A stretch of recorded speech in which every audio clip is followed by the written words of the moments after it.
Railway સુરક્ષા બળની Ankleshwar team દ્વારા રેલવે સંપત્તિની સુરક્ષા અંતર્ગત રેલવે જમીન પર આવેલા વૃક્ષોની ગેરકાયદેસર કાપણી અને ચોરીમાં સંકળાયેલા 9 વ્યક્તિઓની ધરપકડ કરવામાં આવી છે.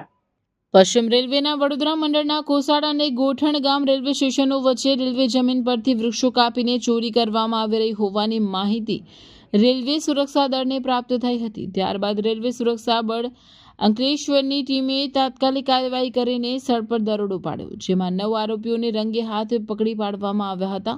આ વ્યક્તિઓ પાસેથી રેલવેના બબુલના વૃક્ષોની લાકડીઓ જપ્ત કરવામાં આવી, જેનું કુલ વજન 21,985 કિલોગ્રામ છે અને અંદાજિત કિંમત 1,31,910 છે. આ ઉપરાંત ચોરીમાં ઉપયોગમાં લેવાયેલા 2 ટ્રક, 1 ઇલેક્ટ્રોનિક કટર મશીન તથા 2 કુહાડીઓ પણ જપ્ત કરવામાં આવી છે.